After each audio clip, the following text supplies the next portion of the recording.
breakout trading terbaik dan sederhana yang dapat membantu kalian mendapatkan profit dari pergerakan harga yang besar. Tapi sebelum itu, klik like, subscribe, nyalakan loncengnya dan jangan skip-skip agar teman-teman mendapatkan manfaat dari video ini. Jadi tanpa banyak basa-basi lagi langsung saja kita ke videonya. Jadi pertama-tama, sebenarnya apa yang dimaksud breakout? Breakout adalah pada saat harga dari suatu aset menembus atau melampaui level support atau resistance utama, yang biasanya menyebabkan penerusan pergerakan harga yang sangat besar. Di sini saya menunjukkan kepada kalian sebuah contoh. Jadi, dalam chart ini, kita dapat melihat bahwa harga bergerak dalam suatu range harga tertentu. Jadi kita bisa menempatkan level resistance di atas, dan level support di bawah sini, karena terdapat harga reject berkali-kali. Sekarang perhatikan, segera setelah harga menembus key level, market mulai trend. Dan ini akan menjadi entry buy yang bagus. Sekarang pertanyaannya adalah, bagaimana kita bisa menemukan setup seperti ini di mana market berpotensi melakukan breakout? Nah, cara sederhana untuk melakukannya adalah dengan mencari breakout pattern. Saya yakin sebagian besar dari kalian pernah mengetahui pola-pola ini sebelumnya, seperti rectangle, pennant, wedge, triangle, dan segala macam pola. Sekarang, kesalahan umum yang dilakukan trader ketika melihat list pola ini adalah, mereka menunggu market untuk membuat pergerakan yang sama persis dengan gambar pattern. Misalnya teman-teman mencari pola wedge dan kalian mencoba menemukan candle yang bergerak sama persis seperti ini. Jika kalian masih melakukan ini, saya jamin kalian tidak akan pernah melihat satu pola pun. Karena kenyataannya, harga tidak bergerak seperti ini di kehidupan nyata. Jadi yang harus kalian fokuskan adalah menemukan key level. Izinkan saya memberi kalian sebuah contoh. Jadi di sini, seperti yang kita lihat di atas dari chart, kita dapat melihat bahwa harga sedang membentuk lower high. Artinya, kita dapat menggambar garis trend line turun di atasnya, karena sekali lagi, ada banyak titik harga reject. Selanjutnya, saat kita melihat di bawahnya, kita melihat lebih banyak titik harga reject. Jadi kita bisa menggambar garis support di bawah sini. Nah, jika kalian perhatikan dengan seksama, kita sebenarnya baru saja menemukan pola triangle. Karena kita memiliki key level yang sama, garis trend line turun dan garis support. Jadi, konsep seperti ini juga berlaku untuk pola lain. Jika kalian melihat level support dan resistance maka itu adalah pola rectangle. Jika kalian melihat dua garis trend yang berlawanan, itu adalah pennant. Jika kalian menemukan dua garis trend yang mengarah ke arah yang sama, itu adalah pola flag. Jadi dengan mengetahui konsep kunci ini, kalian bahkan tidak perlu menghafal nama polanya. Tidak masalah apakah itu triangle, wedge, atau rectangle, karena pada akhirnya, semuanya didasarkan pada satu konsep, yaitu, harga berkonsolidasi, membentuk key level, kemudian breakout. Jadi selama kalian dapat menemukan key level ini, maka strategi ini akan tetap bekerja. Sekarang, setelah kalian mengidentifikasi pola konsolidasi, langkah selanjutnya adalah memprediksi kemana arah breakout akan terjadi. Apakah akan terjadi ke atas atau ke bawah? Jadi, kesalahan umum yang dilakukan trader adalah, mereka segera mengambil posisi pada awal terjadinya breakout yang mereka lihat. Misalnya di sini, kita bisa melihat level support dan resistance di sini. Artinya, kita baru saja menemukan pola rectangle. Selanjutnya, kita bisa melihat bahwa candle close sedikit di atas level resistance. Sekarang, trader akan melihat ini dan berpikir, oh, harga menembus di atas level artinya pasti akan breakout yang mengarah ke atas. Nah, ini sebenarnya pola pikir yang kurang tepat untuk dimiliki. Karena breakout bukan berarti terjadi tren. Karena akan selalu ada kemungkinan breakout palsu, atau false breakout. Di mana harga break di atas key level dan segera setelahnya harga kembali turun lagi. Jadi, jika kalian mengambil posisi buy di sini, kalian justru akan mengalami kerugian. Jadi bagaimana cara kita menghindari false breakout ini? Nah, trik sederhana yang saya suka gunakan untuk menghindari false breakout, adalah dengan mencari candle momentum pada saat terjadinya breakout.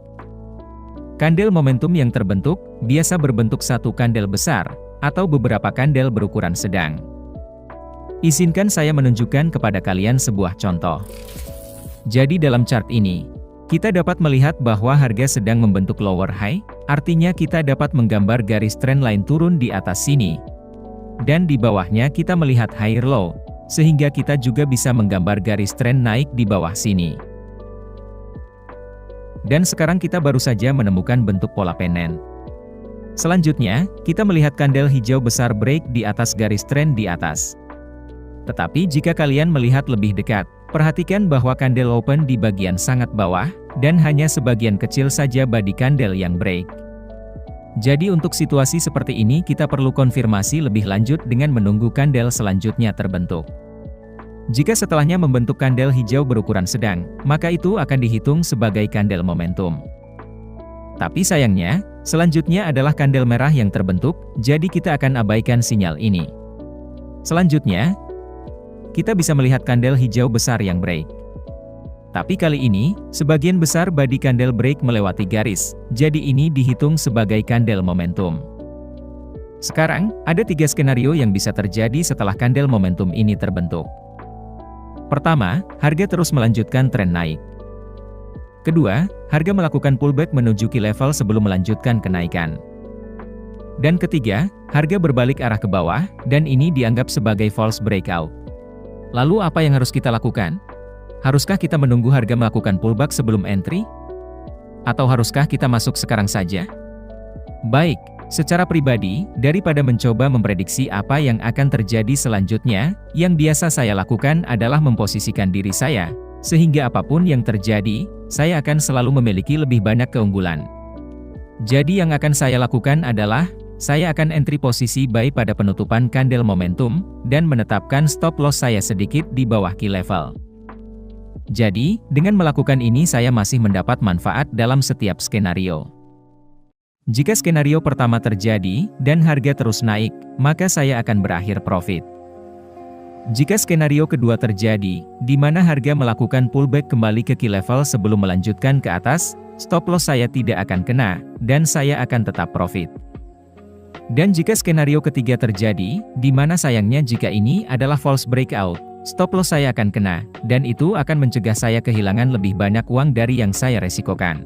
Karena ingat, ini bukan strategi Holy Grail. Stop loss akan selalu ada, dan sekali lagi, Holy Grail itu hanyalah omong kosong.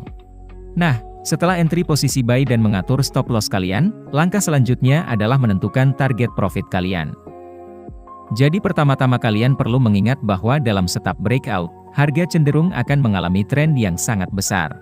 Jadi jika kita menggunakan target profit fix, katakanlah 1,5 kali stop loss kalian, maka artinya kita membatasi potensi dari kenaikan uptrend.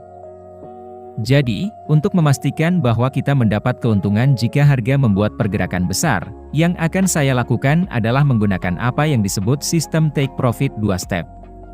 Dan inilah cara kerjanya. Jadi, langkah pertama adalah, kalian akan menetapkan target profit fix sebesar 1,5 kali stop loss kalian. Selanjutnya, jika harga mencapai target take profit pertama, daripada menutup semua posisi kalian, kalian hanya akan menutup setengahnya. Kemudian kalian akan memindahkan stop loss kalian ke titik entry atau titik break even. Jadi sekarang, kalian masih memiliki sisa setengah dari posisi kalian terbuka, dengan stop loss baru. Sekarang, beralih ke step kedua dari sistem take profit 2 step ini. Jadi untuk langkah selanjutnya, kalian akan menerapkan apa yang disebut indikator chandelier stop.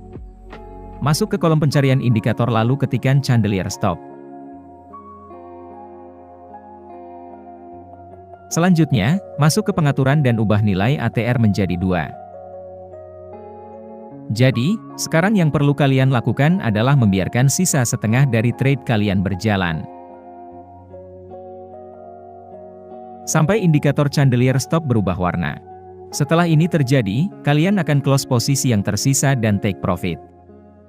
Perhatikan, bahwa dengan melakukan ini kita bisa mendapatkan keuntungan ketika harga melakukan pergerakan besar, karena setengah dari posisi kita masih terbuka.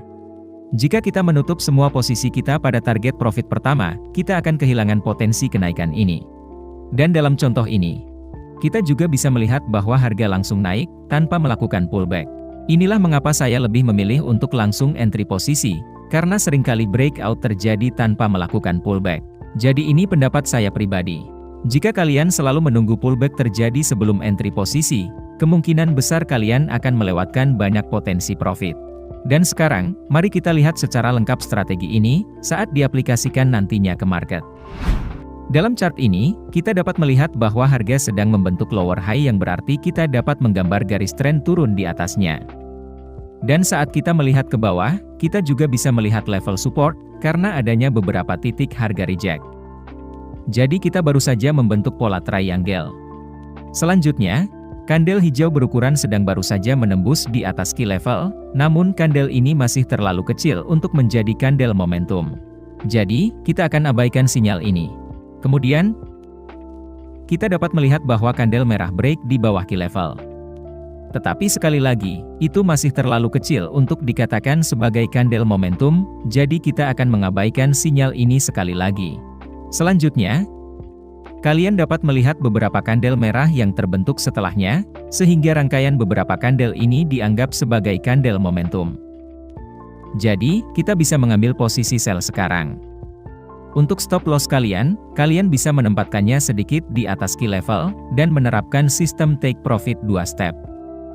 Jadi langkah pertama adalah setting target profit di 1,5 kali stop loss kalian. Setelah harga mencapai take profit 1,5, tutup setengah dari posisi kalian, lalu pindahkan stop loss kalian ke titik entry, dan lanjutkan dengan langkah kedua. Terapkan indikator chandelier stop dan ubah settingannya menjadi 2. Kemudian, yang harus kalian lakukan, biarkan posisi trade yang tersisa berjalan sampai chandelier stop berubah warna. Setelah ini terjadi, kalian close posisi kalian. Sekarang, pertanyaan umum yang sering ditanyakan trader adalah, mengapa breakout bisa terjadi, dan apa logika di balik itu? Biar saya jelaskan, saat harga sedang dalam masa konsolidasi, artinya baik pembeli maupun penjual sama-sama kuat. Tetapi begitu breakout terjadi, katakanlah ke bawah, artinya seller sekarang lebih kuat, dan karena seller lebih kuat, buyer yang membeli di level support terpaksa menutup posisi mereka, karena seringkali stop loss mereka ditempatkan di dekat key level. Jadi sekarang buyer terkena stop out, ditambah seller yang terus mendorong harga, sehingga momentum penurunan menjadi semakin kuat. Belum lagi breakout trader seperti kita yang melihat peluang ini, juga memutuskan untuk bergabung dan melakukan posisi sell. Jadi, gabungan semua faktor ini menyebabkan harga terdorong semakin rendah, yang menyebabkan terbentuknya pola breakout. Jadi, di balik setiap strategi, selalu ada alasan psikologis yang mendasarinya. Jadi saya baru saja membagikan strategi breakout yang bisa kalian pelajari, dan backtest. Dan ingat, Holy Grail itu hanyalah mimpi trader pemula di siang bolong. Tidak ada strategi yang benar-benar sempurna di market. Ada saatnya kita terkena stop loss, dan ada saatnya kita mendapatkan profit, karena trading adalah tentang probabilitas. Selama kita konsisten, dan menggunakan resiko per transaksi, dan money management yang baik, akun kalian akan baik-baik saja, dan cenderung bertumbuh. Tidak peduli dengan apapun strategi yang kalian gunakan. Saya rasa itu saja untuk video kali ini, silahkan ajukan pertanyaan di kolom komentar jika ada informasi yang kurang jelas. Jangan lupa like, subscribe, dan nyalakan loncengnya,